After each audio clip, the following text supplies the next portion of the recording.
êtes en forme? Le printemps vous va bien? Bravo. Voici notre co-animateur, Pierre Letourneau. C'est le printemps, mais il y a des microbes qui circulent dans l'air, hein, je crois. Je sais pas si c'est microbes, je sais pas, ça m'a pris hier soir. Je pense que c'est le pollen. Ça se peut-tu? Le pollen, j'ai pas tellement de données scientifiques à ce sujet-là, mais... Forcez-moi un peu, rappelez-vous vos cours, là. Qu'est-ce qu'ils vous disaient à biologie? Oui, je crois que oui. Bon. Oui, je suis d'accord. Je me sens déjà mieux. Oui, oui. Ça se pourrait que ça soit un peu enroué. Mais je trouve ça beau, ça baisse le niveau de votre voix. Ça fait plus sévère, ça fait plus... nasal aussi. Plus Radio-Canada, ce que ça fait. Faut que ça passe par le nez pour faire Radio-Canada? Non, mais j'aime ça. Ouais. Oh, ouais. Avez-vous de la compétition? Ah, le bleu? Ouais. Ah, oui. Mais ça, vous êtes bien en bleu? Ouais. Moi, je suis venu de bleu. Oui, c'est bon. Ah, même la cravate est bleue. Même la cravate est bleue. Ouais. Plein de petits pois. Petits pois. Ouais. On a parlé déjà cette semaine que vous travaillez, vous chantez plus. On le sait. C'est vendredi. Je ferai peut-être une exception, mais j'ai des conditions à poser. Tiens, le capricieux. J'ai une condition à poser. Je peux chanter derrière quelqu'un qui chante, quelqu'un comme vous, par exemple, qui ferait non seulement chanter, mais qui chanterait une de mes chansons. Si ça dure jusqu'à vendredi, cette affaire-là, oubliez ça. Les colombes, la chanson de Jean Robitaille, il oubliez ça vendredi, hein? On ne sait jamais. Pas pour aller vous enfoncer une pendant 3 minutes. À plus forte raison, pas 2, certains. Non, mais ça va peut-être vous donner une chaleur... ça, pour la chaleur, vous pouvez en parler. Dans la voix. Non. Si c'est comme ça, le vendredi... Vous chantez pas? Non. Il va falloir que vous chantiez les colombes tout seul. Non. Ou que vous me trouviez un remède vite. Oui. Vous allez me trouver un remède? Je vais vous en trouver un. Bon, OK. Et vous allez chanter avec moi? Oui, si vous chantez, je chante derrière. C'est-à-dire, je vous appuie. Oh. Bon, mais tout seul, non. Ah ben non. Moi, je suis là pour vous seconder.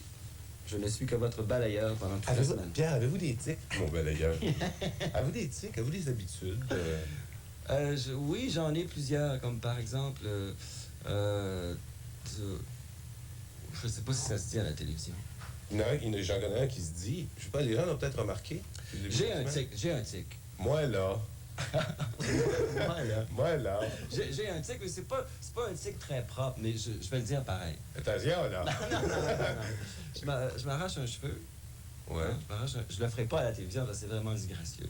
Je vais juste vous expliquer la théorie de l'affaire. Je m'arrache un cheveu, et là, je le passe entre deux de mes dents. C'est épouvantable, je sais, mais je suis pas venu ici pour me mentir. Hein? C'est une soie dentaire. Ça se vend, la soie dentaire, vous savez. Vous avez pu c'est quoi, genre, peut-être 49 cents le rouleau, à peu près? 1,49 le rouleau? Mais il est long, le rouleau. Il en a pour longtemps. Au moins pour la moitié de la tête. Oui. Facilement. Enfin, c'est ça, j'ai un tic. On vous achetez ça demain, une boîte de soie dentaire. J'en veux pas. Et écrivain. Il est président de Rencontres francophones de Québec. Il aurait pu être un sportif. Il a eu sa troupe de théâtre. Il est collectionneur. Puis ça se peut qu'il se remette à l'écriture pour le grand plaisir de bien du monde. Ça, j'aimerais ça. Merci, M. Marcel Dubé.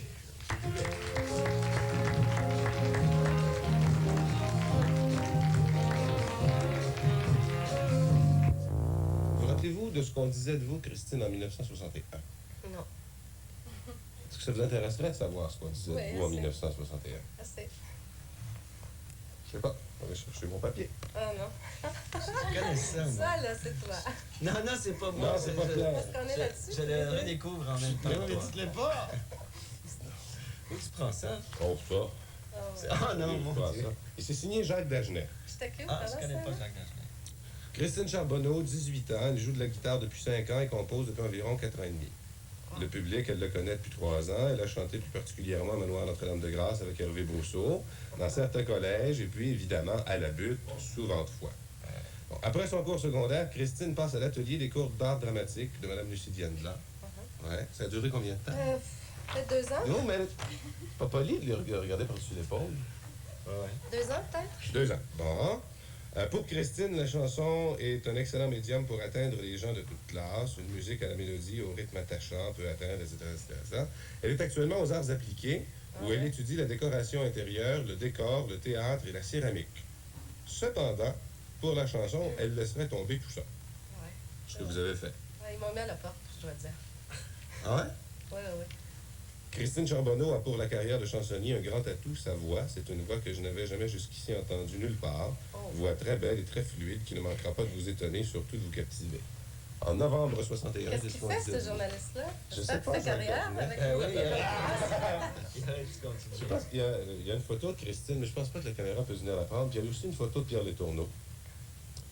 23 ans, ex-étudiant des Jésuites de Sainte-Marie, Ah, maintenant à c'était déjà l'Université de célèbre. Montréal. C'est en rhétorique. On va essayer de le montrer.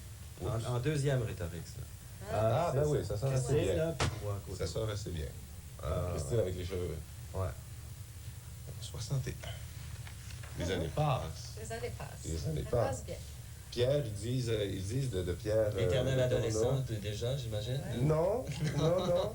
Ils disent sur scène, remarquez-lui bien cet air de Pierrot Narquois et mutin. Mutin. Ouais. Qui sait?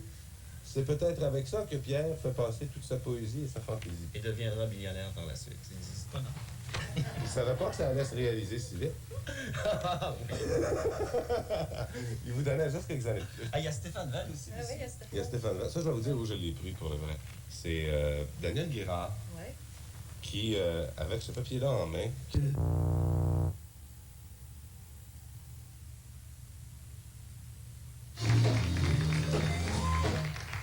On boit beaucoup d'eau, hein. on déshydrate, oui. Oui. Vous savez, Pierre aussi, c'est un petit cachotier. Il nous a pas tout dit. Ben non.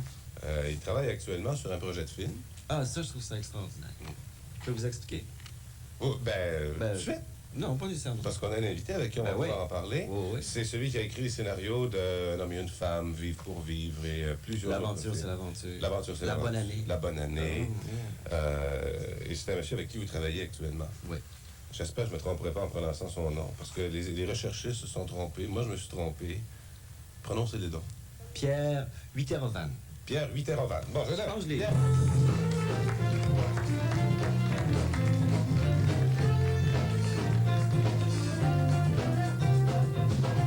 Avant qu'on parle du film, Pierre, sur lequel vous travaillez, Pierre et Pierre, là, j'aimerais ça qu'on parle d'abord de vos contacts avec Claude Lelouch. La première fois que vous l'avez rencontré, comment vous avez rencontré Lelouch? Vous êtes venu à travailler avec lui? Ben, ça s'est passé de façon assez étonnante parce que j'étais d'abord étudiant, journaliste, enfin, je voulais entrer dans le cinéma. C'est quelque chose que je voulais faire depuis très très longtemps. Et bon, il n'y a pas de règle, il n'y a pas de diplôme, ça ne sert à rien les diplômes Ouais. dans ce métier-là. Et les diplômes que j'avais, Claude s'en fichait complètement. Le seul diplôme qui l'intéressait à ce moment-là, c'était quelqu'un qui ait le permis de conduire. Et comme par hasard, on était 5 dans le bureau, Ouais. on cherchait une place d'assistant, et j'étais le seul sur les 5 à avoir le permis de conduire. Il avait dit, bon bah tu viens, tu prends, t'arrives. Et là, vous vouliez Il vient, travailler c'est ça. comme quoi? Je voulais tout faire, je voulais apprendre le métier, devenir assistant, et bien sûr après écrire, faire de la création. C'était ce qui me motivait depuis très longtemps. Est-ce qu'en dehors de Claude Lelouch, on a déjà tenté de vous décourager de faire du cinéma? On m'a toujours découragé. On vous a toujours découragé? C'est pour ça que Mais je suis qui là. vous décourageait? Mais tout le monde, je veux dire, ne Pourquoi serait-ce que ma mère m'a découragé, mon père m'a découragé, c'était un métier de pitre, d'arlequin, enfin je veux dire, c'était impossible. Le cinéma, c'était... Vous trouvez ça normal, M. Ah, Dubé? mais je veux dire, dans la vie, et le cinéma, ça À un fait certain niveau de vie. Faire du normal. cinéma, c'était comme vouloir devenir funambule, c'était... je veux dire, c'est toujours comme ça. Ça fait sûrement plus peur Comme que la vouloir être chanson, acteur. en tout cas. Ça fait sûrement plus peur Ouais. que la chanson. La chanson, c'est plus facile à écrire, à Vous savez, il concrétiser. fut un temps où les comédiens n'avaient pas le droit d'être enterrés, n'avaient pas le droit n'avaient pas de sépulture.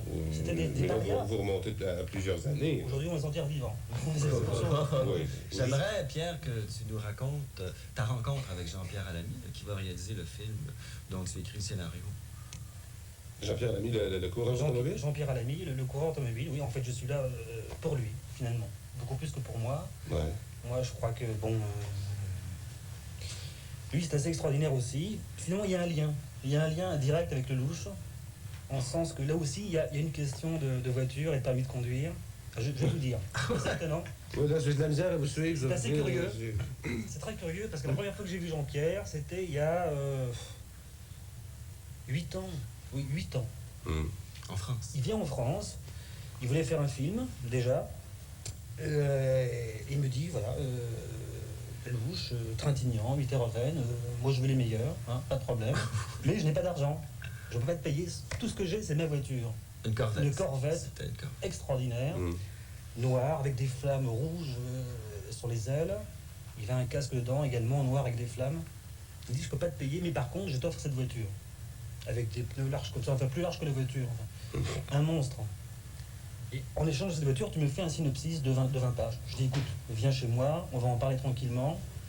Et j'habitais à 30 km de Paris. On part sur l'autoroute du Sud. On roule à 230, évidemment. Moi devant en Porsche, lui derrière. Il veut me doubler, déjà. Et ça court chez vos amis de vitesse. Claude Gauthier nous a raconté la même chose. Et la voiture prend feu.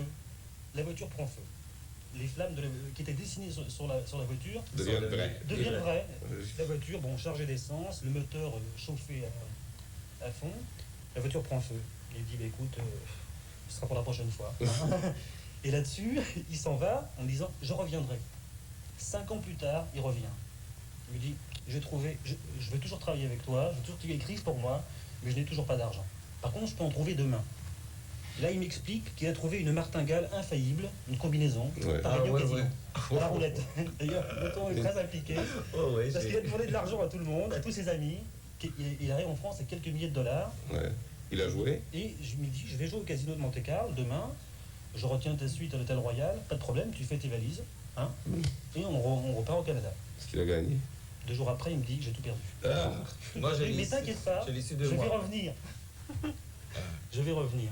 Et il y a 3 mois, il revient et il me dit, voilà, faut que je t'explique. Je dis, écoute, ne m'explique rien, je suis d'accord.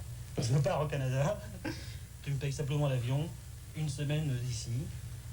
Et voilà, ça fait 1 mois que je suis là. Et c'est comme je ça ne sais pas quand je vais partir. Et c'est comme ça que j'ai connu Pierre, moi, parce que moi, je connais Jean-Pierre Alain depuis très, très longtemps. Si vous voulez une telle... Et Jean-Pierre m'a présenté Pierre, et là, je suis en train de travailler des chansons sur le scénario. Et ça va être la musique du film? Oui. C'est la première fois que vous faites une musique de film? C'est la première fois que je vais faire ça, ouais. Et je trouve ça vraiment très, très, très emballant, ouais. Ouais, sûrement. Ça va être un film qui va traiter rapidement? C'est un film, si vous voulez, au premier degré, bien sûr, sur la course. Parce que la course automobile, c'est une métaphore pour nous. C'est un métier assez extraordinaire, que Jean-Pierre Alamy connaît très bien. Donc on ne parle bien que de ce que l'on connaît et de ce que l'on aime. Est-ce que la voiture aura le numéro 13? Bien sûr, aura le numéro 13. Vous avez les mêmes superstitions que le loup? Mais c'est le seul pilote qui est le numéro 13 en course. Hey, j'ai découvert à Dorval un poste de police, c'est écrit poste numéro 13. Je voulais dire ça. C'est tout près de chez Jean-Pierre. Il n'y a pas de hasard. Vous allez pouvoir aller voir ça. Non, si vous voulez, un aspect anecdotique, c'est vrai, il n'y a pas de hasard. Les films 13, c'est la production de Louche. Ouais. Ça vous a permis de découvrir plusieurs souvenirs et une vieillerie. Ça, qui serait peut-être comme sur toi. Oui. Comme sur toi, ennemi. C'est la nouvelle expression. C'est tellement drôle. C'est un contrat. C'est un contrat. C'est très sérieux. Signé à l'édifice de l'Hydro-Québec. Le 23 novembre 64. 64. Vous vous rappelez quand je vous ai parlé de la boîte à chansons à Saint-Laurent? Oui, c'était ça là. Eh bien oui. Au Saint-Germain, gérant de la péniche. Ça s'appelait. Ben oui, c'était un bateau. Ça prenait des filets. C'était à la mode. Il y a pas mal. On appelait Dans la ça. caca, c'était la péniche. Il faut lire les conditions. C'est drôle. Ce contrat est signé, bon, etc., etc. L'artiste devra fournir sa publicité. L'artiste devra chanter pour une durée de 50 à 60 minutes. On va donner le cachet juste à la fin. Il devra être à la boîte au moins un quart d'heure avant le spectacle. Un quart d'heure. Un gros quart d'heure. Suivant mon hasard de répéter. Juste pour savoir où c'est. Il doit fournir son accompagnateur. Bien sûr, sa publicité, son accompagnateur. C'était payant. Il recevra un cachet de 140 $ pour ce spectacle. C'était payant l'accompagnateur. Non, mais c'était à 64. Ouais, 64, c'était ça. C'est les premiers contrats, en fait. Mais j'ai jamais vérifié auprès de vous, M. Guérard, si vous aviez fait de la publicité pour ce spectacle-là. Aviez-vous vos affiches? Mais bien sûr. Tout le monde avait ses affiches. J'avais des affiches couleurs. Arrête donc. Ah oui? Vous rappelez-vous s'il y avait eu pas mal de monde? Oui, je pense que ça avait bien été. Parce qu'en fait, j'en ai vu 2 contrats de la même boîte. Alors ça a dû bien. Si ça a dû bien fonctionner. Il y avait Jean-Pierre Ferland qui était venu, il y avait Jean-Guy Moreau, Robert Charlebois qui était venu. Vous n'êtes pas allé là? René Claude. Moi, je suis allé à Pierre est venu aussi à la péniche. Je me rappelle aussi d'avoir présenté Pierre dans un spectacle à l'école Eulalie du Rocher à Montréal, au coin de l'Étourneux et Hochelaga, où on m'avait demandé d'annoncer avant le spectacle au monde dans la salle. Il y avait peut-être 1000 personnes. Voulez-vous, s'il vous plaît, arrêter de fumer? Ça incommode, M. Toujours sympathique comme robe. Oui, juste avant de commencer le spectacle. Celle-là, j'ai toujours bien aimé. Et à ce moment-là, on fumait juste la cigarette. Oui, c'était juste de la cigarette. Oh, c'était de la fumée ordinaire. La fumée ordinaire. Ordinaire. Ouais. Celle qui fait du tort. Là. Oui. J'ai jamais vérifié, à vrai dire, ce que vous fumiez dans ce temps-là. Moi, je fumais des gitanes, j'étais obligé. C'était quand on était chansonnier, il fallait fumer des gitanes. Au début, t'aimes pas ça, les gitanes, tu sais. Après 2 mois, ça va. Puis après 2 ans, tu ne veux que fumer les Ça gitanes. s'incruste, l'odeur. Ah oui, Ouais, oui. dans les pantalons. Surtout dans les boîtes à chansons, il y a beaucoup de tissu. Ah ouais. Les filets de pêche, en fait, tu sentais pas le poisson. Ça sentait la gitane. Aujourd'hui, vous revenez de façon